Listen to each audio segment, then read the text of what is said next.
کسی اسکالر نے کیا خوب کہا ہے کہ 21ویں صدی میں طاقت کی پیمائش کا پیمانہ دوسروں کو تباہ کرنے کی صلاحیت نہیں، بلکہ یہ ہونا چاہیے کہ کوئی دوسرے ملک کے ساتھ مل کر کیا تعمیر کر سکتا ہے۔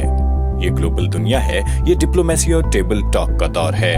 موجودہ دور میں ملٹری طاقت ایک حقیقت ضرور ہے، لیکن ایسے کوئی بھی ملک محض اپنے ہتھیاروں کی نمائش کر کے خوشحالی کی منازل طے نہیں کر سکتا۔ ساری دنیا اس بات پر متفق ہے کہ پرامن بقائے باہمی ہی معاشی خوشحالی کا باعث ہے۔ آج ہم اس حوالے سے بات کریں گے کہ پاکستان کس طرح اپنی سافٹ پاور کو استعمال کرتے ہوئے زر مبادلہ کما سکتا ہے۔ پاکستان مختلف اور خوبصورت ثقافتوں کا مجموعہ ہے، کشمیر کے دل چھو لینے والے لباس ہوں یا گلگتی رقص۔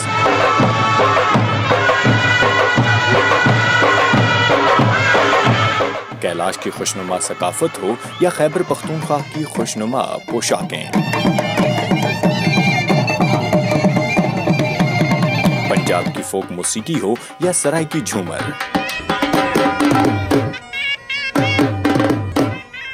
سندھ کے دلکش لبادے ہوں یا بلوچستان کے دل موہ لینے والی پگڑیاں، اسی ثقافتی خوبصورتی کو دنیا کے سامنے لا کر پاکستان اپنا سافٹ امیج قائم کر سکتا ہے۔ بات سافٹ امیج کی ہو اور فلم انڈسٹری اور آرٹسٹوں کے کردار کو نظر انداز کر دیا جائے، ایسا ممکن نہیں۔ یہ بات روز روشن کی طرح عیاں ہے کہ اسکرین پر چلنے والے مناظر ناظرین کے ذہنوں اور رویوں کو بدلنے کی صلاحیت رکھتے ہیں۔ وقت کے پہیے کو ذرا پیچھے گھمائیں تو یاد آتا ہے کہ کیسے دھواں، تنہائیاں، انکہی اور دھوپ کنارے جیسے ڈرامے پاکستان ہی نہیں بلکہ پورے برصغیر میں گھر کے سارے کام سمیٹ کر تسلی سے دیکھے جاتے تھے۔ نصرت فتح علی خان کی قوالیاں دنیا کے جس بھی کونے میں سنائی دیتی تھیں، ایک سما سا باندھ دیتی تھیں۔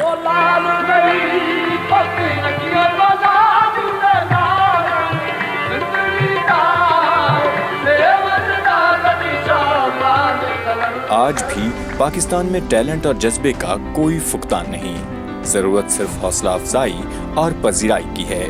اس امر کی ہے کہ ہم معیاری پاکستانی ڈراموں، فلموں اور موسیقی کے ذریعے پاکستانی ثقافت کے مثبت پہلو دنیا کے سامنے پیش کریں۔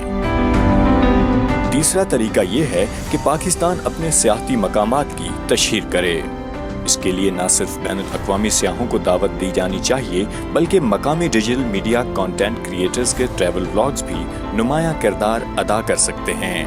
مزید برآں میڈیا انڈسٹری سے تعلق رکھنے والے قومی و بین الاقوامی سیلیبریٹیز کے لیے بھی سیاحتی ٹرپس کا انعقاد کیا جا سکتا ہے، جن کا سوشل میڈیا پر ایک میسج یا سیلفی بھی پاکستان کے سافٹ امیج کے فروغ کے لیے کافی ہوگی۔ کھیلوں کا فروغ بھی بہتر اور مثبت امیج کے لیے لازم ہے۔ مثال کے طور پر چولستان میں منعقد ہونے والی جیپ ریلی اور چترال میں ہونے والے پولو چیمپئن شپ کے مقابلے دنیا بھر سے کھیل اور ایڈونچر کے دیوانوں کو کھینچ لاتے ہیں۔ پاکستانی کھلاڑیوں کی ہر سطح پر حوصلہ افزائی لازم ہے، تاکہ نہ صرف مقامی بلکہ بین الاقوامی مقابلوں میں بھی اپنی کامیابی کے جھنڈے گاڑ سکیں۔ مزید برآں IMC اسپیل بی اسپیلتھان کی طرز کے مقابلوں کے لیے بھی طلباء کو تیار کیا جائے۔ یہ امر نہ صرف حکومتی سرپرستی میں طلباء کی قابلیت کو لوہا منوانے میں مدد کرے گا، بلکہ پاکستان کا بہتر امیج بھی دنیا کے سامنے لائے گا۔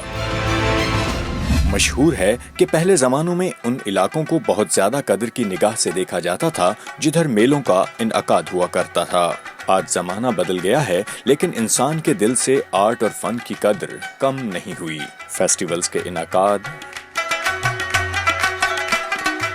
ہینڈی کرافٹس اور آرٹ کی نمائش بھی پاکستان کا بہتر تاثر اجاگر کرنے میں اہم کردار ادا کر سکتی ہے۔ آج بھی پاکستان کی دستکاری، پوٹری، سپورٹ گڈز، ملتانی جھمکے، کیلاشی سندھی اور بلوچی لبادے آج بھی دنیا بھر میں مشہور ہیں۔ ہم اپنے لوکل آرٹیزن کی حوصلہ افزائی کر کے اس صنعت کے فروغ اور نتیجتاً پاکستان کا امیج بہتر کرنے کے لیے استعمال کر سکتے ہیں۔ بین المذاہب ہم آہنگی کے پیغامات بھی اس ضمن میں اہم کردار ادا کر سکتے ہیں۔ مثال کے طور پر حال ہی میں قائم ہونے والی کرتارپور راہداری نے پاکستان کا مثبت پہلو اجاگر کرنے میں اہم کردار ادا کیا ہے۔ پاکستان کے پاس اس وقت سافٹ پاور کا لوہا منوانے کے لیے اور بھی بہت سی چیزیں ہیں، لیکن وقت کی قلت کے باعث سب کا ذکر ممکن نہیں۔ مختصراً یہ کہ پاک سرزمین ثقافتی اور قدرتی حسن سے مالا مال ہے۔ ادھر کے وسیع القلب لوگوں میں قابلیت اور اہلیت کوٹ کوٹ کر بھری ہے۔ بس ہمیں اپنے ملک کے مثبت پہلو دنیا کو دکھانے ہیں۔ اس میں مجھے، آپ کو، ہم سب کو بھرپور کردار ادا کرنا ہوگا۔ وہ دن دور نہیں جب پاکستان سبز ہلالی پرچم میں موجود ستارے کی مانند درخشاں و تابندہ ہوگا، انشاءاللہ۔